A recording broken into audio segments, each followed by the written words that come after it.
Hello student, स्वागत है आपका अपने लाइव स्कूल में। हम आप लोगों को क्लास 9th की मैथ की एनसीईआरटी डिस्कस कर रहे थे। इसमें हमने 1.1, 1.2 प्रश्नावली और उनके एग्जाम्पल डिस्कस कर लिए थे। अब हम देखते हैं 1.3 का एग्जाम्पल 5। इससे पहले वाले लेक्चर में हमने दशमलव प्रसार के बारे में बताया था। दशमलव प्रसार हमारे दो तरीके के बताए थे, एक बताया था शांत और एक बताया था अशांत। तो इसमें देखते हैं इसमें क्या करा है। 10/3, 7/8 और 1/7 के दशमलव प्रसार ज्ञात कीजिए। इनके दशमलव प्रसार ज्ञात करने हैं।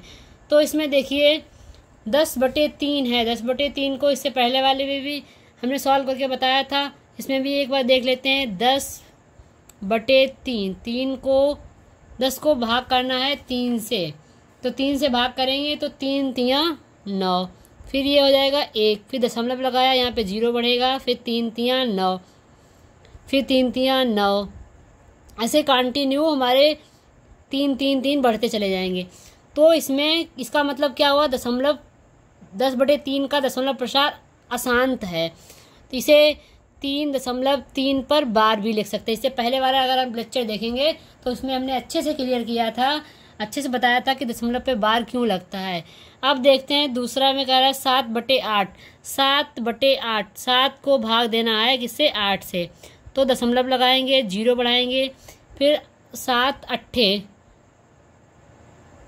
8 8 64, 8 को भाग करेंगे, 8 8 64, यहाँ बचेगा 6, फिर 0 बढ़ाएंगे, फिर 7 बार जाएगा, फिर बढ़ाएंगे 0, फिर हमारा 5 में जाएगा। तो ये हमारा अब जिसमें शेष फल 0 आ जाता है वो हमारा हो जाता है शांत दशमलव, और जिसमें हमारा दशमलव शेषफल कभी 0 नहीं आता है, कंटिन्यू कोई भी संख्या आती रहती, वो हमारे हो जाते हैं अशांत दशमलव।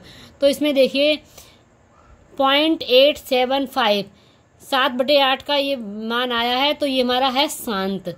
तो इसमें ये दशमलव प्रसार ही ज्ञात करने थे, इसमें शांत और अशांत नहीं बताना था, फिर भी हम आप लोगों को बता दे रहे हैं। ये हमारा हो जाएगा अशांत, ये हमारा हो जाएगा शांत। ऐसे 1/7 का अगर निकालेंगे तो ये भी हो जाएगा हमारा अशांत दशमलव प्रसार। अब देखते हैं एग्जाम्पल 6। एग्जाम्पल 6 में हमारा क्या कह रहा है, दिखाइए कि 3.1426781 परिमेय संख्या है। दूसरे शब्दों में 3.1426781 को P/Q के रूप में व्यक्त कीजिए, जहां P और Q पूर्णांक हैं और Q ≠ 0 है।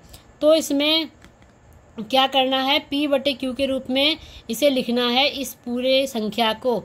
तो दशमलव अगर लगा है तो दशमलव लगा है, इसे दशमलव को हटाएंगे, जितने इधर साइड में डिजिट होते हैं इन्हें काउंट कर लेते हैं, 1 2 3 4 5 6।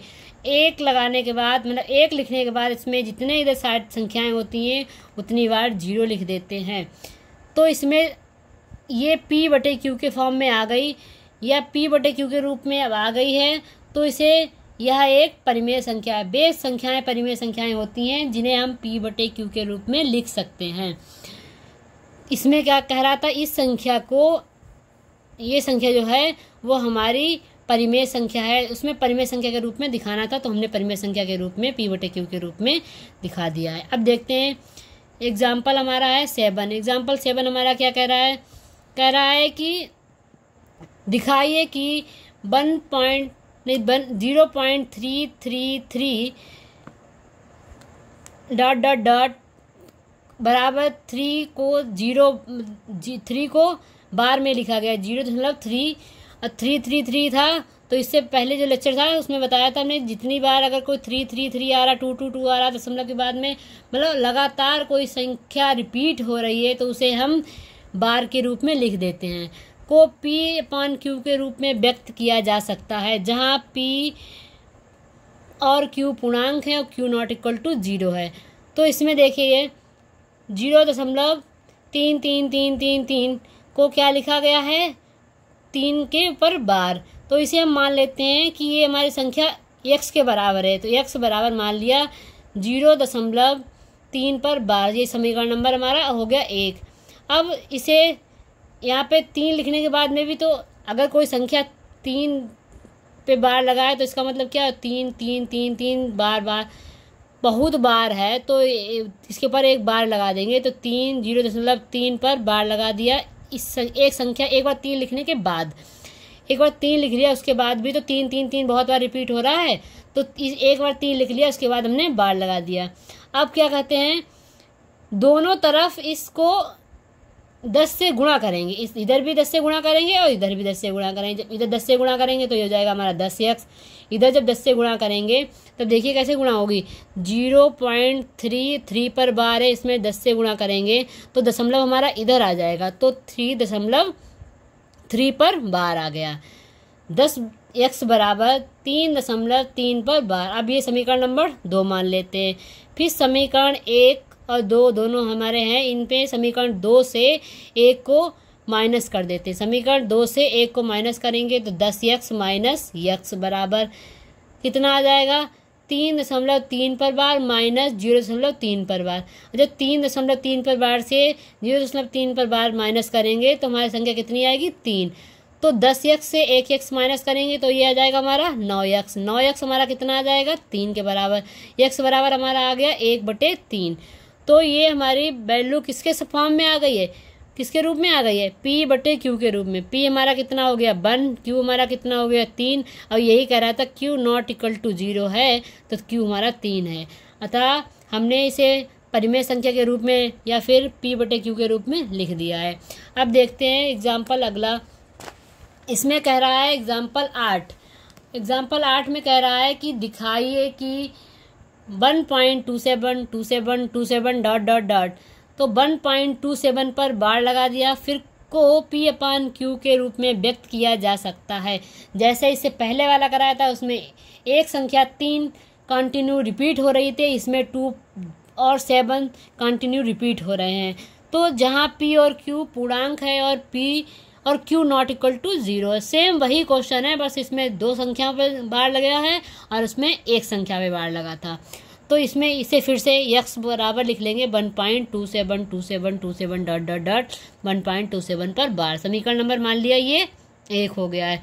फिर उसके बाद में x बराबर 2.27 को एक बार लिख लेंगे, फिर दूसरी बार 27 पर बार लगा देंगे। तो दूसरी बार 27 पर बार लगाएंगे तो इसमें x बराबर 1.27 पर बार हो गया। इसमें 2 संख्याएं हैं, उसमें एक संख्या थी तो 10 से मल्टीप्लाई किया था, इसमें 2 संख्याएं हैं तो 100 से मल्टीप्लाई करेंगे। जब इसमें 100 से मल्टीप्लाई करेंगे तो इसमें देखेंगे कि 100 से मल्टीप्लाई करने पर ये 100x हो गया बराबर 1.27 था, फिर 1.27 में 100 से मल्टीप्लाई करेंगे तो दशमलव इधर बढ़ जाएगा, राइट हैंड साइड में बढ़ जाएगा 2 डिजिट के बाद या 2 संख्या के बाद, तो 127.27 पर बार हो गया है। अब देखते हैं, कह रहा है कि ये हो जाएगा 100x बराबर 127.27 पर बार। समीकरण नंबर 1 इसे माना था, इसे मान लेंगे समीकरण नंबर 2।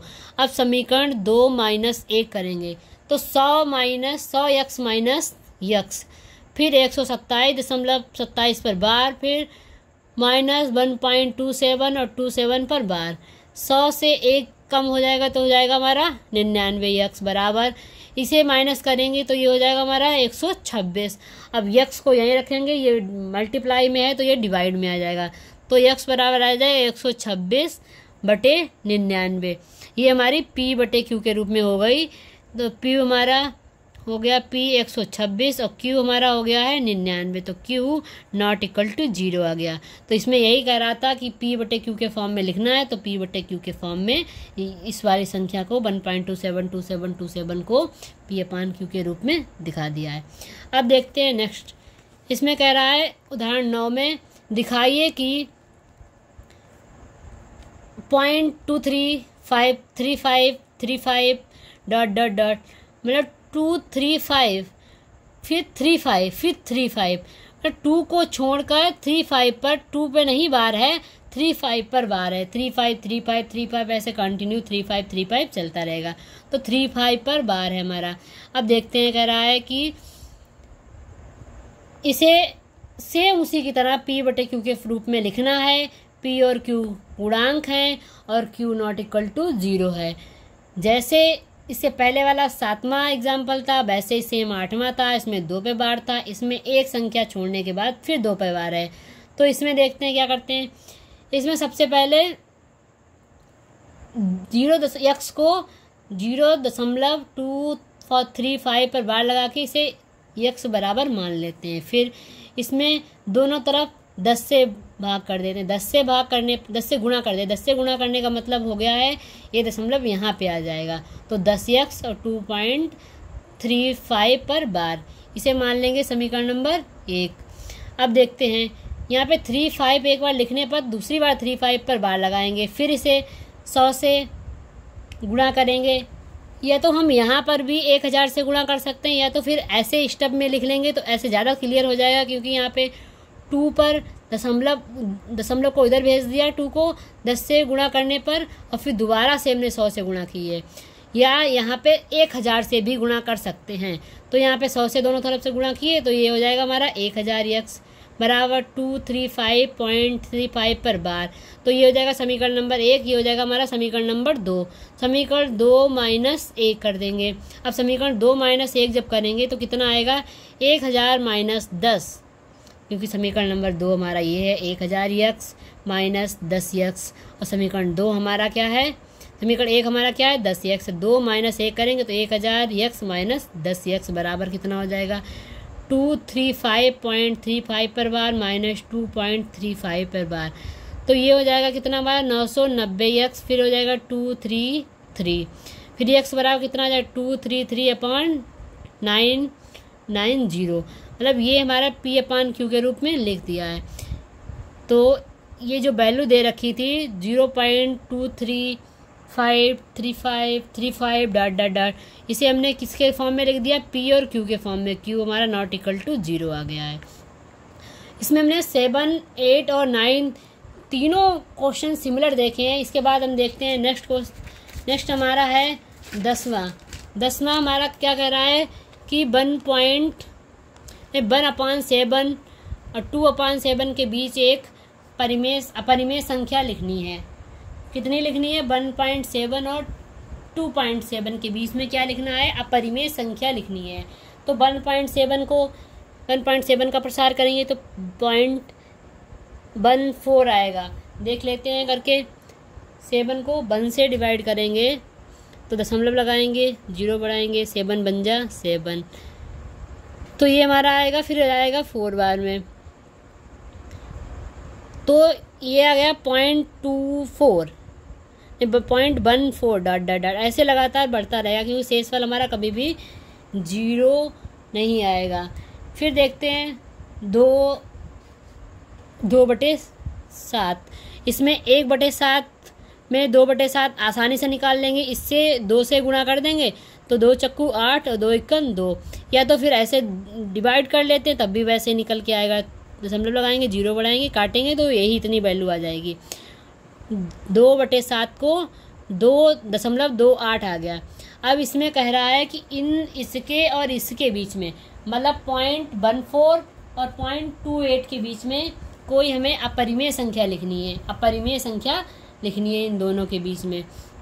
अब देखिए ये दो अपरिमेय संख्या हमारी कौन सी हो जाएगी, कोई भी अपरिमेय संख्या लिख लो। अपरिमेय संख्या कौन सी होती है, जो कंटिन्यू रिपीट करती रहे, मतलब अशांत प्रसार हो।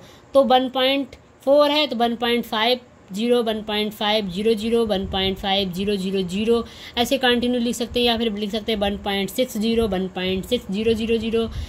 मतलब इससे और इसके बीच में कोई भी मान बता देना है, चाहे 1.5 ये जो बताया 1.505500, या तो 1.16 लिख लो और फिर 0, फिर 600 लिख लो, फिर ... ऐसे कंटिन्यू। या फिर लिख लो 0.170, 700 या 1.8, या फिर इससे कम लिख दो। मतलब इन दोनों के बीच में ही कोई भी लिखना है अपरिमेय संख्या। अपरिमेय संख्याएं कौन सी हो जाएंगी, जिनका प्रसार जो हो वो कंटिन्यू रिपीट होता रहे, मतलब अशांत प्रसार हो। तो इसमें हमें शांत प्रसार और अशांत प्रसार को अच्छे से क्लियर कर लेना है। इससे पहले वाले लेक्चर में हमने और भी डिटेल में बताया, उसे देख लेना है।